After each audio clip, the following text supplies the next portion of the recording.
Hello students, मैं हूं दिलीप राय और यह है आपका छोटा सा प्यारा सा चैनल प्रोग्रेसिव स्टडी, जहां पर class 11th 12th NEET IIT JEE के मेंस का प्रिपरेशन कराया जाता है। आज का हमारा टॉपिक है इलेक्ट्रिक फील्ड लाइंस। अगर समय बचेगा तो हम इलेक्ट्रिक डायपोल और इलेक्ट्रिक डायपोल मोमेंट भी पढ़ेंगे, लेकिन पहले हम इलेक्ट्रिक फील्ड लाइन से शुरू करेंगे। ठीक, बी फोकस्ड। आपको कल ये टॉपिक शेयर किया था, इलेक्ट्रिक फील्ड लाइंस। ठीक, आज इसका जो वो पार्ट हम पढ़ने जा रहे हैं जो हमारे काम का है। ठीक, properties of electric field lines. इसमें से एक आध क्वेश्चन अक्सर देखा जाता है कि सब तरह के एग्जामिनेशन में पूछ लिया जाता है। ठीक, सब तरह का मतलब सब तरह का, बोर्ड में भी पूछ लेते हैं, नीट में भी पूछ लेते हैं, जेई मेंस में भी पूछ लेते हैं। समझे? तो ध्यान से इस टॉपिक को समझिएगा और इससे रिलेटेड क्वेश्चन को कीजिएगा। एक क्वेश्चन तो निश्चित है बोर्ड में पूछा ही जाता है किसी ना किसी तरीके से। इससे प्रॉपर्टीज, किससे? Properties of electric field lines. अच्छा, अगर आप इलेक्ट्रिक फील्ड लाइंस की प्रॉपर्टीज को ठीक से समझ जाएंगे तो बहुत जगहों पे सुविधा हो जाएगी आगे पढ़ने में। ठीक, और इसी तरह से एक फील्ड लाइंस और पढ़ेंगे, मैग्नेटिक फील्ड लाइंस। तो अगर इलेक्ट्रिक फील्ड लाइंस आप ठीक से समझते हैं तो मैग्नेटिक फील्ड लाइंस को भी समझने में सुविधा हो जाएगी। ठीक, प्रॉपर्टीज को समझिए। प्रॉपर्टीज क्या है? पहली properties, first, these lines are continuous lines. ये लाइंस क्या होती है? कंटिन्यूअस लाइंस होती है।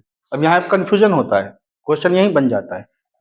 ये लाइन क्या होती है? कंटिन्यूअस लाइन होती है। These lines are continuous lines but not form a closed loop. ये ध्यान रखें, कंटिन्यूअस शब्द का मतलब बच्चे समझ जाते हैं कि ये क्लोज लूप बनाती है, लेकिन ये क्लोज लूप नहीं बनाती है। कहने का मतलब ये लाइन कंटिन्यूअस होती है।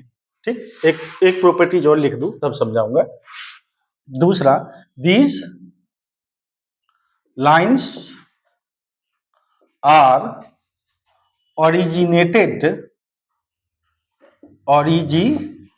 originated from the surface of the positively charged body and terminated to the negatively charged body to the, यहाँ करेक्शन कर लें, to the surface of the negatively charged body। ठीक, ये लाइंस क्या होती है? कंटिन्यूअस। ये क्या होती है? कंटिन्यूअस लाइन होती हैं लेकिन क्लोज लूप नहीं बनाती हैं। तो एक बात समझ लो, अगर मान लीजिए सपोज कर लें, इसके लिए हम बात करें कि अगर पॉजिटिव चार्ज ले लें, मान लो यहाँ पॉजिटिव चार्ज लिया, तो पॉजिटिव चार्ज अगर यहाँ पे आपने कोई प्लस का क्यू चार्ज ले लिया है तो ये लाइन इससे ओरिजिनेट होती है, ऐसे है ना, कंटिन्यूअस है लेकिन कहीं टर्मिनेट, कंटिन्यूअस है लेकिन क्लोज लूप नहीं बना रही है। अगर सिंगल चार्ज है, मोनोपोलिक चार्ज है, तब तो इनफाइनाइट पे जा रही। बात समझे? ये एक प्रॉपर्टीज और लिख ले, third, for a single charge either positive और negative, these lines never terminate in the space, है ना। मोनोपोलिक चार्ज के लिए या तो सिंगल पॉजिटिव हो या सिंगल निगेटिव चार्ज हो, ये लाइन कभी भी स्पेस में टर्मिनेट नहीं होती है। कहने का मतलब कि आप ऐसा नहीं शो कर सकते कि ये यहां पे जाके खत्म हो गई, ये एरो दिखा रहा है। क्योंकि हमारा लिमिटेशन है कि हम एक पेपर पे लिख रहे हैं, बोर्ड पे लिख रहे हैं, हमारे पास एक लिमिटेड स्पेस है, तो हम इसको छोड़ देते हैं। हाँ, ये इनफाइनाइट तक जा रही है, ये इनफाइनाइट तक ग्रो कर रही है, इनफाइनाइट तक जा रही है, इनफाइनाइट तक जा रही है, कभी टर्मिनेट नहीं हो रही है। अगर सिंगल चार्ज है तो ये लाइन कभी टर्मिनेट नहीं हो रही है। हाँ, ये अलग बात है कि जो मैग्नीट्यूड है ना इसका, वो जैसे जैसे सोर्स चार्ज से दूर हम जा रहे हैं, जैसे जैसे ये आगे बढ़ रही है, उस तरह से इसका मैग्नीट्यूड कम होता जा रहा है। अगर दूर जाते जाएंगे तो इलेक्ट्रिक फील्ड इंटेंसिटी क्या होती जाएगी, कम होती जाएगी। लेकिन इसका मतलब ये नहीं है कि ये लाइन कहीं पे जाके खत्म हो जाती है। लाइन कहीं अगर मोनोपोलिक चार्ज है तो ये टर्मिनेटिंग लाइन नहीं होती है, स्पेस में कहीं टर्मिनेट नहीं करती है, खत्म नहीं होती है। लेकिन अगर डायपोलिक है, मान लीजिए एक पॉजिटिव चार्ज है और एक क्या है, नेगेटिव चार्ज, विसिनिटी में रखा हुआ है, आसपास रखा हुआ है, बात समझे। तब ध्यान से देखें क्या लिखा है, these lines are continuous lines but not form a closed loop. तब होगा क्या, आपको समझाया हुआ है कि यहां से ये फील्ड लाइन्स निकलती हैं और यहां पे आ जाती हैं ऐसे। लेकिन ध्यान से देखना, ये क्लोज लूप फॉर्म नहीं करती।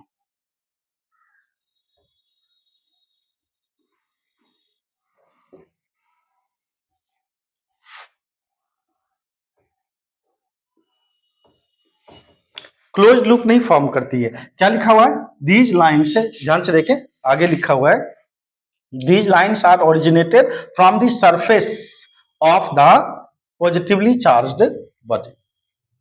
मतलब ये लाइन्स क्या है, बॉडी के अंदर से नहीं, सरफेस।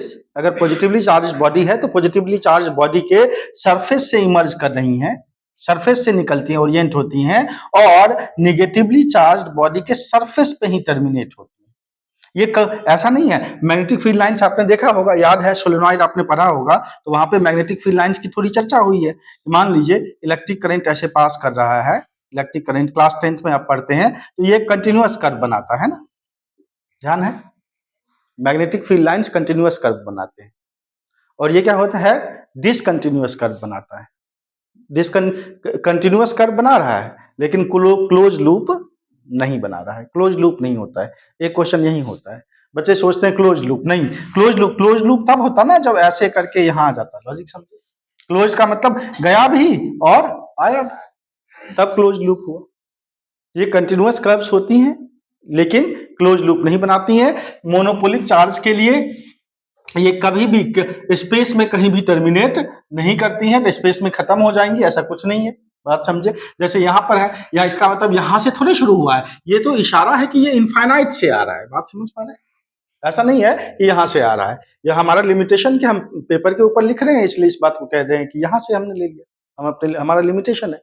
ये टर्मिनेट स्पेस, अगर मोनोपोलिक चार्ज के लिए देखें तो कभी भी इलेक्ट्रिक फील्ड लाइंस टर्मिनेट नहीं होती हैं। अगर डायपोलिक चार्ज के लिए देखें और उसमें भी अपोजिट डायपोलिक चार्ज हो, एक पॉजिटिव हो दूसरा नेगेटिव हो, तो ये पॉजिटिव चार्ज बॉडी के सरफेस से शुरू होती हैं और नेगेटिवली चार्ज बॉडी के सरफेस पे खत्म हो जाती है। बात समझ पाए, बात समझ गए, कोई डाउट? ठीक,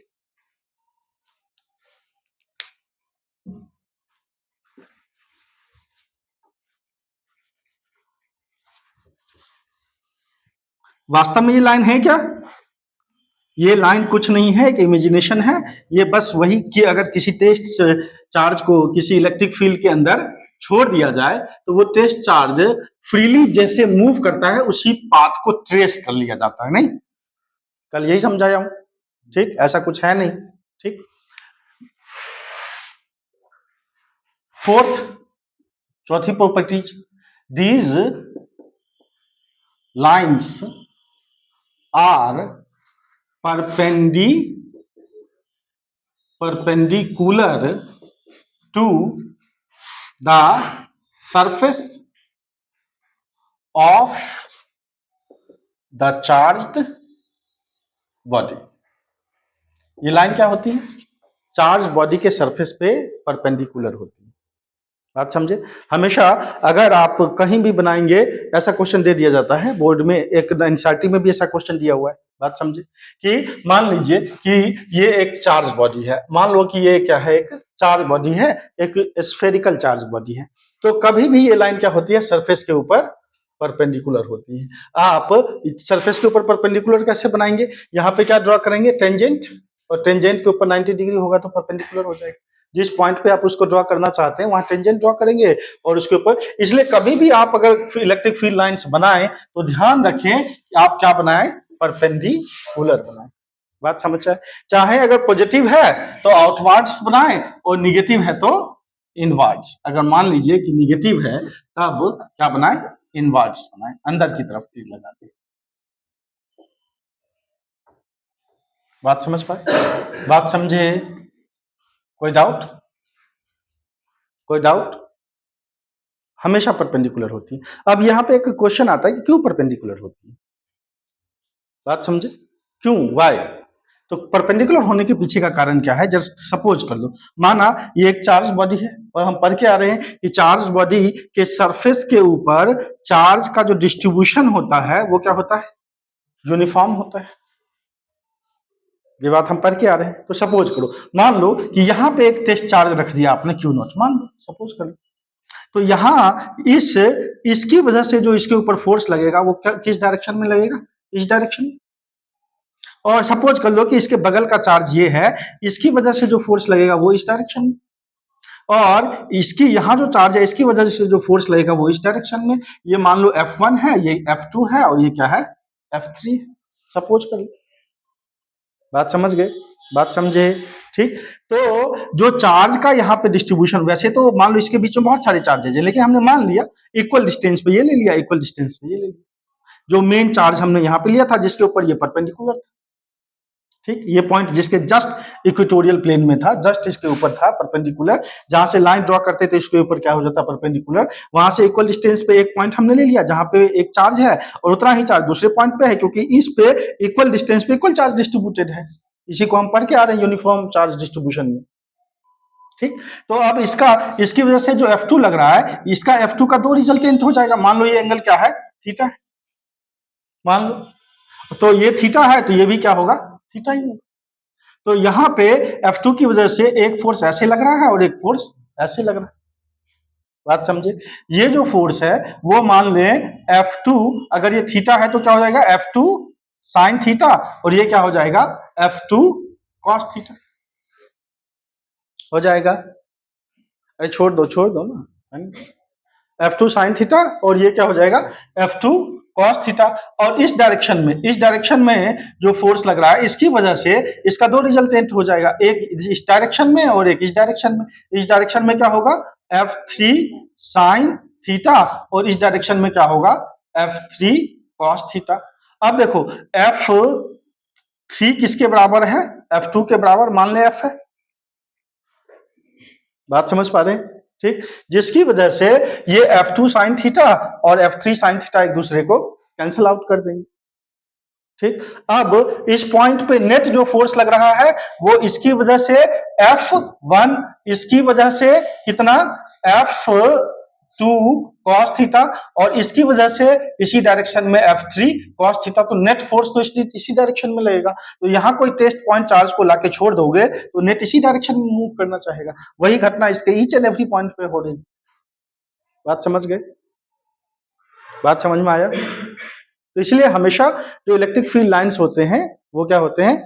सरफेस के ऊपर परपेंडिकुलर होते हैं। अब जैसे एक फिगर हम बना लिए, ऐसे मान, ऐसा एक फिगर बना लिया।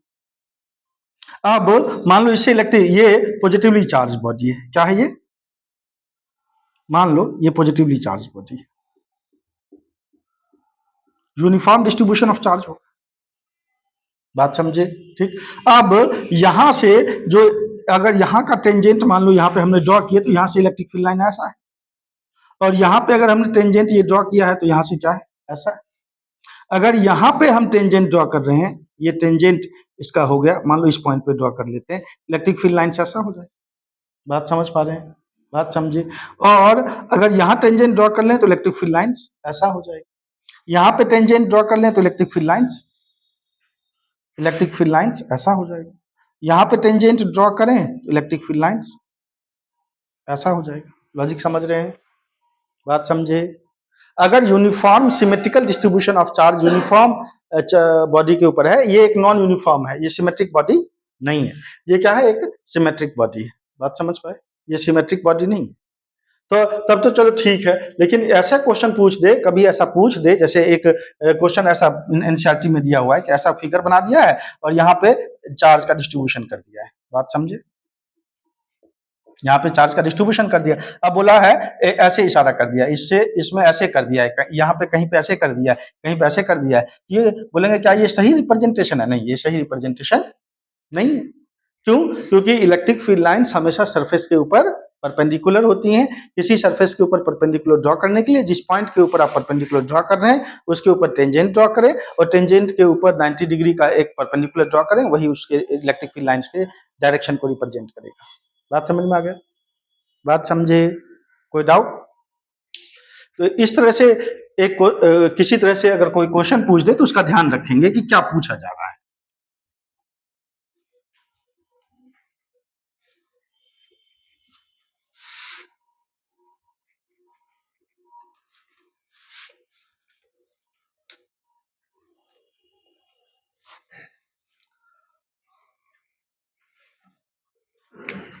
Fifth, these lines are symmetrical on the surface of the charged body। बात समझे? ये लाइन क्या होती है? सिमेट्रिकल होती है, surface of the charge. Symmetrical का क्या मतलब? सिमेट्रिकल का मतलब मान लो कि एक पॉजिटिव चार्ज है क्यों, इसके ऊपर आप इलेक्ट्रिक फील्ड लाइंस ड्रॉ कर रहे हैं, तो आप अगर इसका डिस्टेंस जितना रखें उतने ही डिस्टेंस पे इसको भी रखेंगे। बात समझ पाए? अगर पहले ये बनाए, इसका डायमेट्रिकली अपोजिट जस्ट ये बनाए, फिर ये बनाए, जितना बड़ा each and every line equal दिखाएंगे। लॉजिक समझे? अगर और आप ये भी दिखाएंगे कि हर एक डायरेक्शन में लाइंस क्या हैं, इक्वल है। अगर ऐसा बना के दिखा दिए तो फिर ये गलत फिगर बन गया। क्यों गलत बन गया? क्योंकि ये सिमेट्रिकल डिस्ट्रीब्यूशन को नहीं दिखा रहा। ऐसा लग रहा है कि इधर चार्ज के इधर जो है इलेक्ट्रिक फील्ड लाइंस की डेंसिटी कम है और इधर ज्यादा है और इधर कम है। लॉजिक समझे?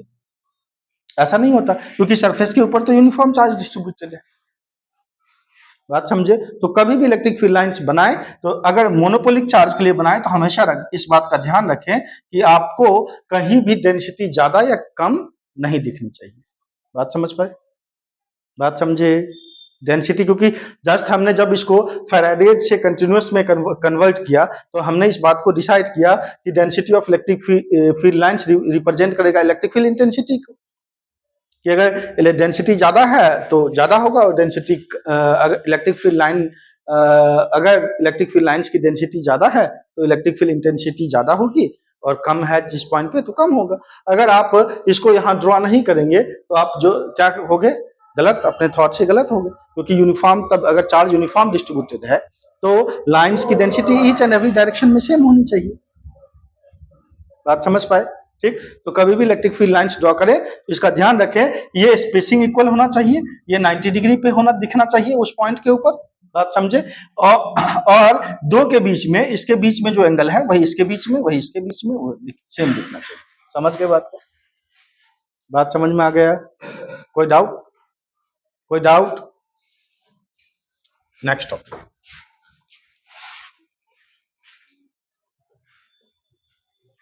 Be focused, be focused. एक काफी इंपॉर्टेंट पॉइंट ध्यान देगो, ध्यान दो, बोर्ड पॉइंट ऑफ व्यू से ये दोनों पॉइंट बहुत इंपॉर्टेंट जो अभी लिखने जा रहा हूं। ठीक, वो है कि electric the tangent on the tangent at a point on the electric field lines gives the direction of electric field intensity at that point. ठीक, क्या लिखा हुआ है कि electric field lines the tangent at the point on the electric field lines, electric field lines मान लो कहीं पे है, मान सपोज कर लो कि माना कि एक इलेक्ट्रिक फील्ड लाइंस ऐसा है, मान इधर पॉजिटिव चार्ज है, इधर क्या है नेगेटिव चार्ज। इसका ईच एंड एवरी पॉइंट पे मान लो एक पॉइंट ये सपोज कर लो, एक पॉइंट ये सपोज कर लो और एक पॉइंट ये सपोज कर लो। इस पॉइंट को मान ले P, इसको क्या मान ले Q और इसको मान ले इस ऐसे मान ले A, इस पॉइंट को B और इस पॉइंट को C। ठीक, तो इस पॉइंट पे ये इलेक्ट्रिक फील्ड लाइंस हैं, ये रिप्रेजेंट कर इस पॉइंट पे जो इलेक्ट्रिक फील्ड इंटेंसिटी का डायरेक्शन होगा वो इस पॉइंट का क्या होगा टेंजेंट होगा। इस पे जो टेंजेंट हम बना रहे हैं, मान लो इस पे हमने टेंजेंट बनाया, इस पॉइंट पे का टेंजेंट क्या होगा, ये बात समझ रहे हैं। ठीक, तो इस पॉइंट पे पॉइंट ए पे इस इलेक्ट्रिक फील्ड के पॉइंट ए पे जो इलेक्ट्रिक फील्ड इंटेंसिटी का डायरेक्शन है वो ये होगा। बात समझ पाए। ठीक, मान लो ये क्या है ए पी। ठीक, बी पॉइंट पे जो इलेक्ट्रिक फील्ड इंटेंसिटी का डायरेक्शन होगा वो क्या होगा, ये होगा। बात समझ रहे हैं। ठीक, वो क्या होगा बी क्यू, और सी पॉइंट पे जो इलेक्ट्रिक फील्ड इंटेंसिटी का डायरेक्शन होगा वो क्या होगा, ये सी आर। बात समझ रहे हैं।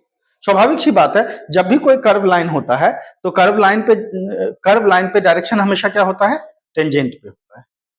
कभी भी मान लो आप एक सर्कल में ऐसे रोटेट कर रहे हो, ऐसे मूव कर रहे हो, बात समझे। जब आप ऐसे खड़े हैं तो आपका डायरेक्शन ये है, जब ऐसे हो गए तो डायरेक्शन ये होगा, जब ऐसे हो गए तो डायरेक्शन ये होगा, जब ऐसे हो गए तो डायरेक्शन ये होगा। डायरेक्शन किससे मिल रहा है, कर्व लाइन के टेंजेंट्स। बात समझ पा रहे, बात समझे, बात समझ में आए। तो अगर जैसे हम कह रहे हैं ये इलेक्ट्रिक फील्ड लाइंस हैं क्या, एक इमेजिनेशन है, जो अगर किसी पॉजिटिव पॉइंट चार्ज को किसी इलेक्ट्रिक फील्ड के अंदर छोड़ दिया गया है मूव करने के लिए, फिर वो ड्रॉ हुआ जिस पाथ, यानी यहाँ पे वो तो अगर चार्ज किधर मूव करना चाह रहा है, इस डायरेक्शन में, और यहाँ पे इस डायरेक्शन में, और यहाँ पे इस डायरेक्शन में, वो अलग अलग फोर्सेज लग रहे हैं जो मजबूर किए हुए हैं कि वो कर्व पाथ में मूव करे। बात समझ पा रहे, बात समझे, कोई डाउट, समझ में आ गया। ठीक, अच्छा, इससे फिर एक बात निकल के आती है और ये क्वेश्चन बन जाता है।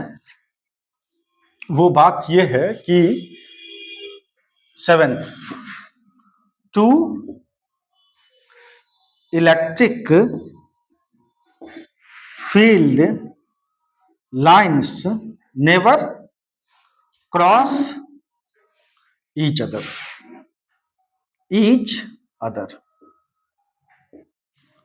ये पूछा जाता है और एग्जाम में ये पूछ दिया जाता है वाई, क्यों ऐसा होता है, एग्जाम में ये पूछ दिया जाता है। ठीक, दो इलेक्ट्रिक फील्ड लाइंस कभी भी एक दूसरे को क्रॉस नहीं करती, तो आपको समझाना पड़ता है कि क्यों नहीं क्रॉस करती। समझो, आप एक बात समझ लें कि किसी भी ऑब्जेक्ट का एक टाइम पे सिर्फ एक ही डायरेक्शन हो सकता है, दो डायरेक्शन नहीं पॉसिबल है। मेरा अभी डायरेक्शन ये है, ये नहीं हो सकता, और अगर ये है ये नहीं हो सकता। बात समझ पा रहे, ठीक, किसी एक टाइम पे किसी एक ऑब्जेक्ट का सिर्फ एक ही ओरिएंटेशन हो सकता है, सिर्फ एक ही डायरेक्शन हो सकता है। तो अब जो हमने ये डाटा यहां से एक प्रॉपर्टी देखी है, वहां से क्या पता चला, वहां से अगर मान लीजिए दो इलेक्ट्रिक फील्ड लाइन्स हैं, एक इलेक्ट्रिक फील्ड लाइन्स ये है और दूसरा इलेक्ट्रिक फील्ड लाइन्स ये है, मान लो डायरेक्शन दोनों का ये और ये ले लें। बात समझ पा रहे हैं। ठीक, अब जहां पे ये क्रॉस कर रही है, यहाँ पे मान लो ये पॉइंट क्या है, ओ। बात समझ रहे हैं। तो इस ओ पॉइंट पे जो डायरेक्शन होगा इसके अकॉर्डिंग, इसके अलॉन्ग वो ये होगा। ओ ए होगा मान लो, और इसके अलोंग जो डायरेक्शन होगा वो इसके ऊपर टेंजेंट तो ये है। बात समझ पा रहे हैं? ठीक, इस इलेक्ट्रिक फील्ड लाइंस के ऊपर टेंजेंट ओ ए है, और इस उसी पॉइंट पे इस इलेक्ट्रिक फील्ड लाइंस के ऊपर टेंजेंट क्या है, ओ बी। यानी इस पॉइंट पे जो भी इलेक्ट्रिक फील्ड होगा उसका इलेक्ट्रिक फील्ड इंटेंसिटी अब कितने डायरेक्शन में रिप्रेजेंट हो रहा है, दो डायरेक्शन में, वो ओ ए से भी हो रहा है और वो ओ बी से भी हो रहा है। ऐसा पॉसिबल ही नहीं, ऐसा तो संभव ही नहीं है। तो मतलब क्या निकलता है, और हम ऊपर से पढ़ के आ रहे हैं कि एक प्रॉपर्टी हमने पढ़ी जो बताता है कि electric field intensity, electric field lines के किसी पॉइंट पे इलेक्ट्रिक फील्ड इंटेंसिटी उस इलेक्ट्रिक फील्ड लाइंस से उस पॉइंट पे जो टेंजेंट होता है उसके डायरेक्शन से रिप्रेजेंट होता है। तो इस पॉइंट पे इलेक्ट्रिक फील्ड इंटेंसिटी यानी एक इलेक्ट्रिक फील्ड लाइंस ये भी है और एक लाइंस ये भी है, यानी इसका ऊपर टेंजेंट ये है, इसके ऊपर टेंजेंट ये है, यहाँ पे दो डायरेक्शन है, वो ओ ए भी है और ओ बी भी है, जो पॉसिबल नहीं है। इसका मतलब दो इलेक्ट्रिक फील्ड लाइंस कभी भी एक दूसरे को क्रॉस नहीं करेंगी। बात समझे? हाँ, वो एक दूसरे की तरफ आ रही होंगी लेकिन वो मुड़ जाएंगी, लेकिन क्रॉस नहीं करेंगी। दो इलेक्ट्रिक फील्ड लाइंस कभी भी एक दूसरे को क्रॉस नहीं करती है। बात समझ गए? कोई डाउट? ठीक, be focused.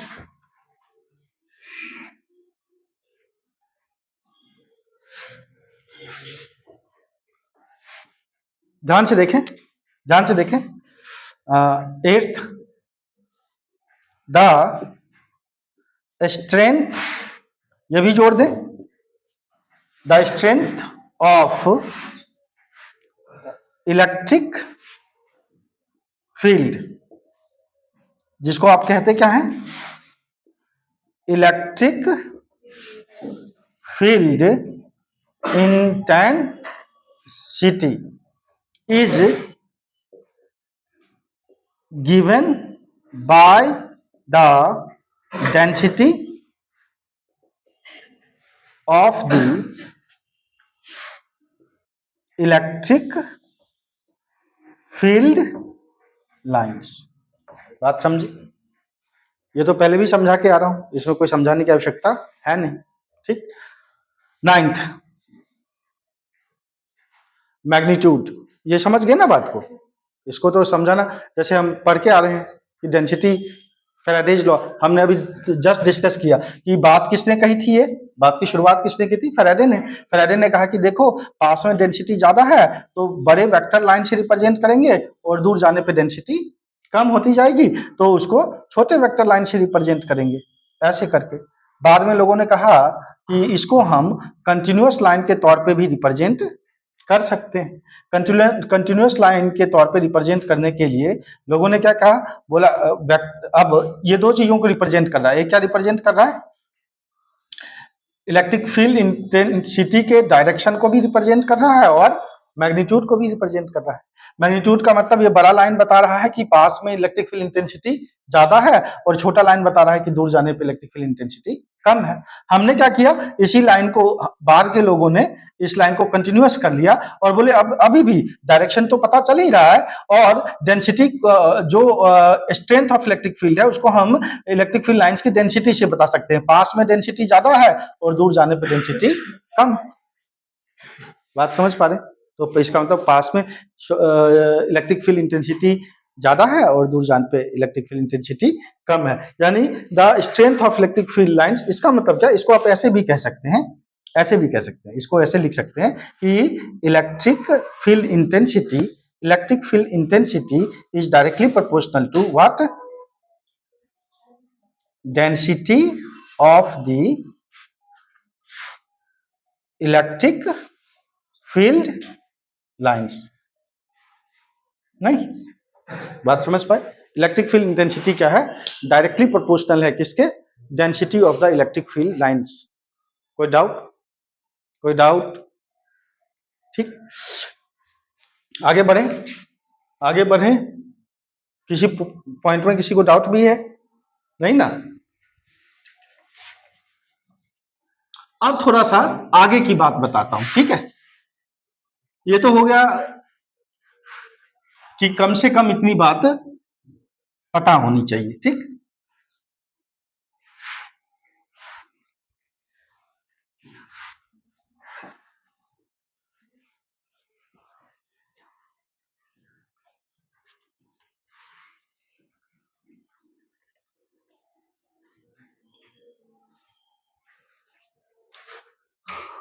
B focused. 9th,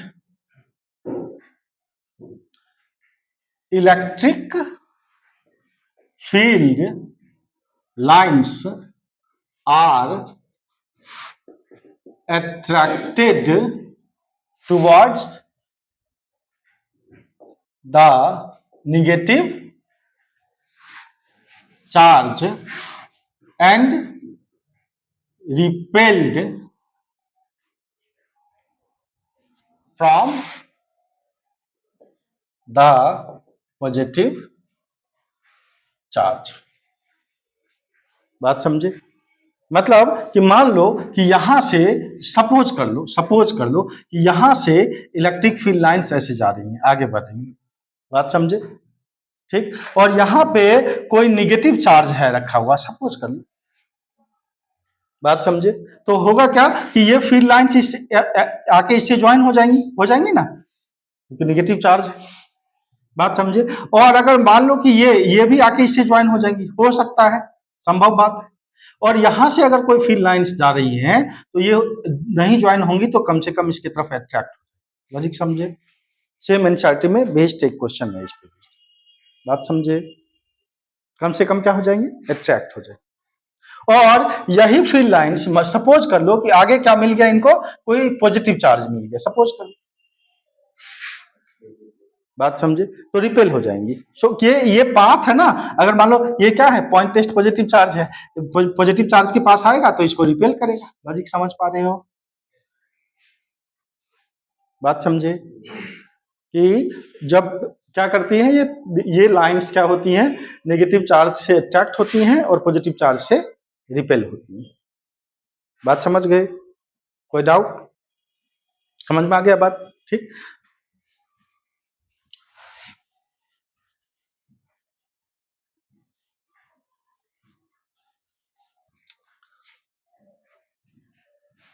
tenth, these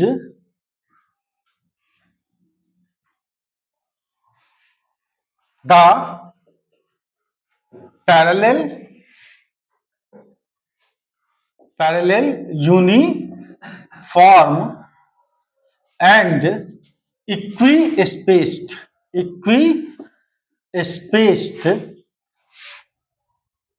electric field lines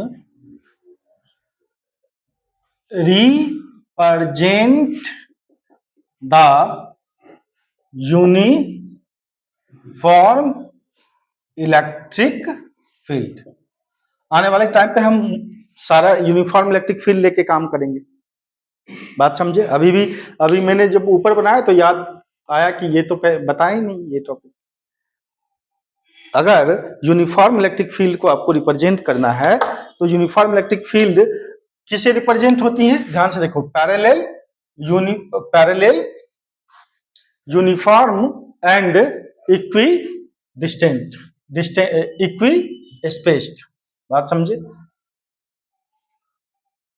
uniform straight Sidhi, uniform नहीं। बात समझ? यूनिफॉर्म तो यहां लिखना है। बात समझे? बात समझ पाए? ठीक। मतलब क्या, स्ट्रेट, ठीक से और लिख दे थोड़ा, पहले स्ट्रेट ही लिख देते हैं, अब ज्यादा बेटर हो जाएगा। Straight, parallel and equi spaced. बात समझे? ठीक। स्ट्रेट सीधा, पैरेलल और इक्वी स्पेस्ड। बात समझे? बात समझ पाए? जब कभी भी आपको uniform magnetic field uniform electric field को रिप्रेजेंट करना है, आप ये बताना चाहते हैं कि इस फील्ड के अंदर पॉइंट ए ले लें, पॉइंट बी ले लें, पॉइंट सी ले लें, सब जगह पे क्या है, electric field intensity at A equals to electric field intensity at B equals to electric field intensity at C. इसके अंदर किसी भी पॉइंट पे इलेक्ट्रिक फील्ड इंटेंसिटी क्या है, एक जैसा है। जब आप ये बात बता रहे होते हैं तो आप बता रहे होते हैं यूनिफॉर्म इलेक्ट्रिक फील्ड लाइंस। बात समझे? एक समान electric field lines, uniform electric field को बताने के लिए आपको, अगर यहाँ पे ये एक ऐसा इलेक्ट्रिक फील्ड है जिसके ईच एंड एवरी पॉइंट पे इलेक्ट्रिक फील्ड इंटेंसिटी क्या है, एक जैसा है, तो आपको इस तरह से इसको रिप्रेजेंट करना पड़ेगा, straight, parallel and equi spaced. बात समझे? अगर आपने यहाँ पे ज्यादा बना दिया तो इसका मतलब यहाँ डेंसिटी बढ़ गई। यानी कि अब मान लो ये पॉइंट P है और ये पॉइंट क्या है, Q है, तो दोनों पॉइंट पे इक्वल इलेक्ट्रिक फील्ड इंटेंसिटी नहीं है। बात समझ पाए? यानी electric field intensity eight P and electric field intensity eight Q is not equal. बात समझ पाए? बात समझ गए? कोई डाउट?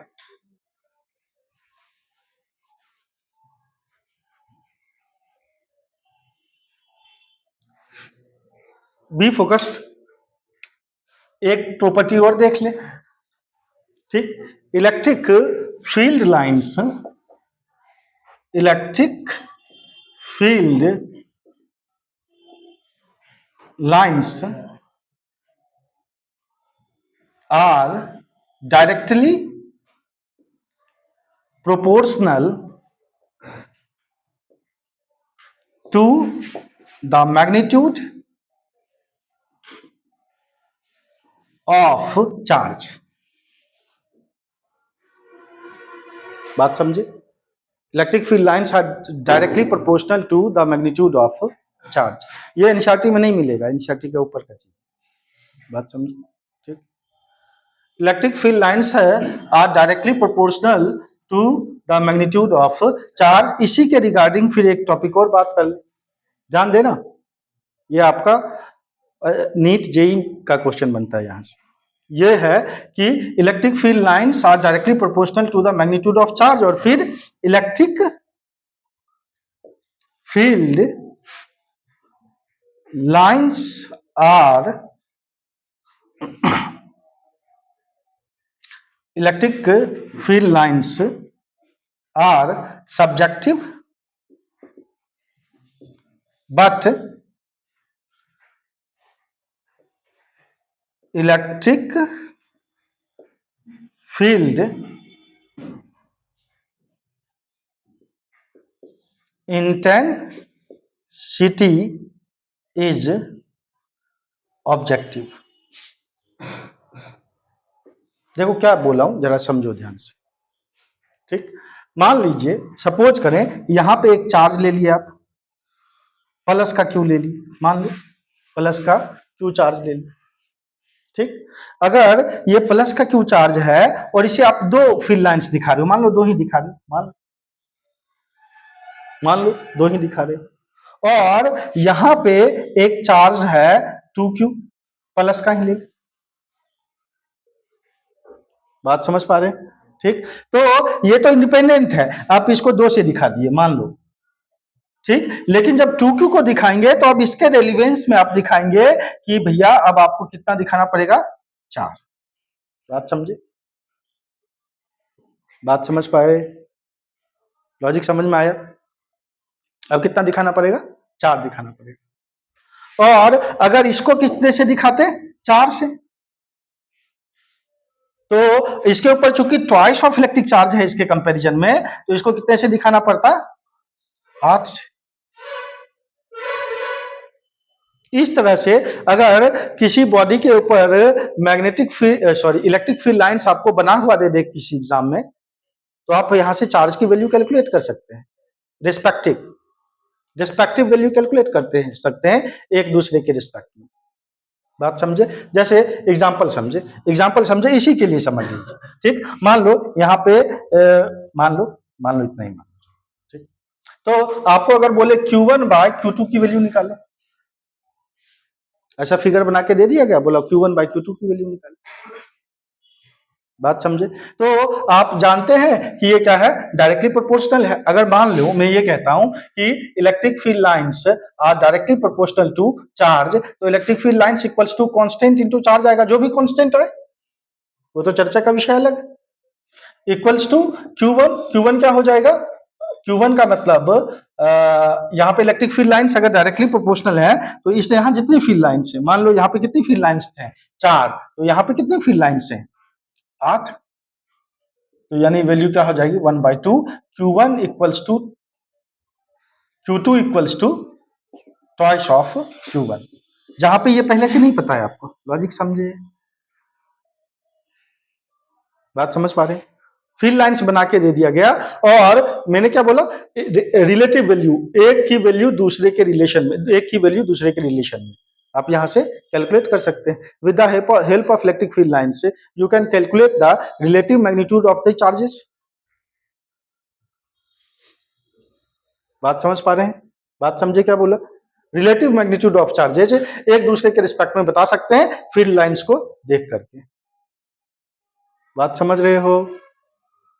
कोई डाउट? ठीक।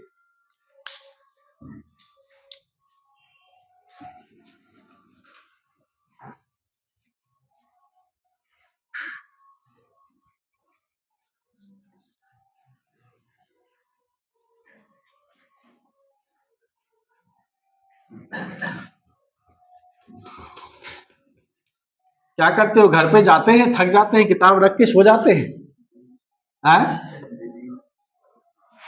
कितना पढ़े हैं सर? कितना physics, chemistry, mathematics, English, Hindi, Sanskrit.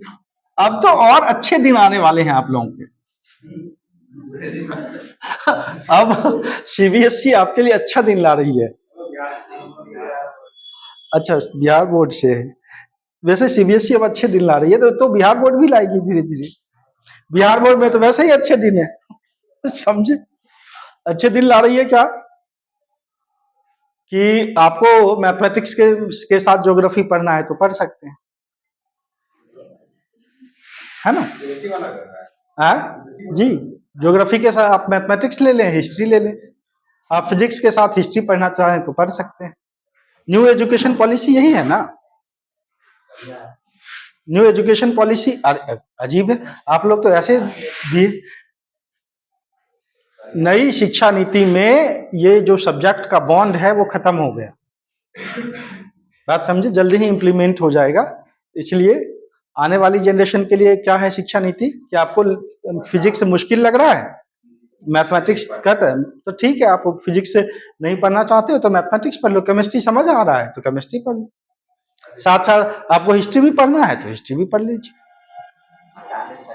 हाँ, हटा मतलब? हाँ, क्यों नहीं, वही तो मैं कह रहा हूँ। फिजिक्स मत पढ़िए। आपको फिजिक्स नहीं समझ में आ रहा है तो मत पढ़े। अरे अच्छी, इसमें क्या दिक्कत है? आएगा। अरे लागू हो गया नया शिक्षा नीति। हाँ, वो आपके पास होने के बाद आएगा। 2-3 साल लगेंगे, 4 साल। 2000।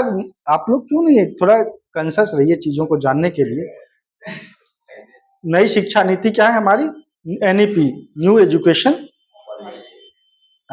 पॉलिसी क्या है? यही है 2020 न्यू एजुकेशन पॉलिसी। और ये आना चाहिए हमारे देश में। शिक्षा नीति बहुत पुराना, सुधार की आवश्यकता थी। बात समझ पा रहे हैं? ठीक। तो अच्छे दिन आप लोगों के आने वाले हैं। ठीक। अरे मेरा कहने का मतलब, आप लोगों का मतलब जो बच्चे आएंगे, जो बच्चे आने वाले हैं उनके लिए अच्छे दिन आने वाले हैं। Be focused, be focused. अरे बंद करो,